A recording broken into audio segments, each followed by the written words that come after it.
So this is about the Bitcoin options. Excuse me. Expiring on Friday. Data shows Bitcoin traders' neutral view ahead of Friday's 750 million Bitcoin options expiry. Derivatives data suggests that sentiment-wise, pro traders are still neutral on Bitcoin's price prospects ahead of Friday's 750 million options expiry. Bitcoin has bounced 11% from 39,650, low hit on January 10th, and currently the price is battling with the 44,000 level. There are multiple explanations for the recent weakness, but none of them seem sufficient enough to justify the 42% correction that took place since the November 10th all-time high at 69,000. At the time, November 12th, negative remarks from the U.S. Securities and Exchange Commission, SEC, were issued at the rejection of VanEck's physical Bitcoin exchange traded fund ETF. The regulatory body cited the inability to avoid market manipulation due to unregulated exchanges and heavy trading volume based on Tether's USDT stablecoin. Then on December 17th, the U.S. Financial Stability Oversight Council recommended that state and federal regulators review regulations and the tools that could be applied to digital assets. On July 5th, Bitcoin price corrected again after the Federal Reserve's December Federal Open Market Committee FOMC session, which confirmed plans to ease debt buyback and likely increase interest rates. Regarding derivatives market, if Bitcoin price trades below 42,000 by January 14th expiry, bears will have a 75 million net profit on their Bitcoin options.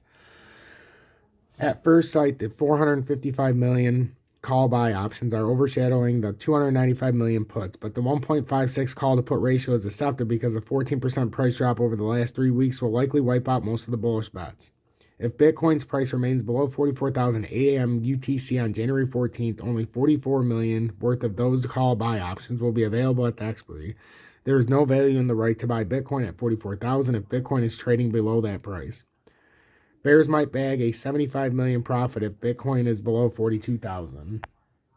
And tomorrow that is. So here's what we have to pay attention to.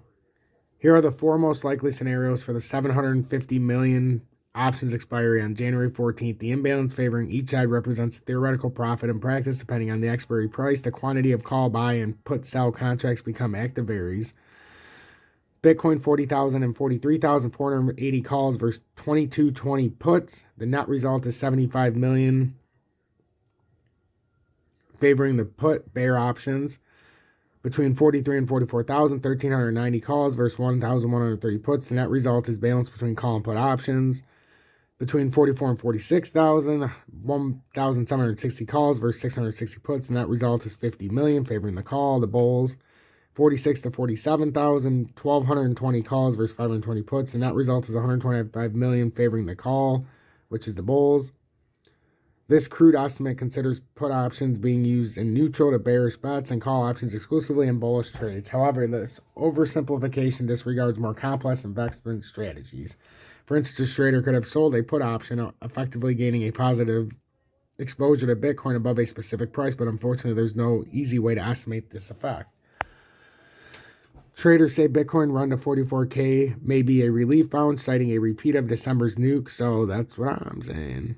So bulls need 46,000 for a decent win. The only way bulls can score a significant gain on January 14th, the expiry, is by sustaining Bitcoin price above 46,000. However, if the current short-term negative sentiment prevails, bears could easily pressure the price down 4% from the current 43,800 or 43,800 and raise the profit by up to 75 million if Bitcoin price stays below 42,000. Consider that. Keep that in mind. Currently, options market seem balanced, giving bulls and bears equal odds for Friday's expiry. So that is fascinating, and that's some breaking news that you guys need to consider.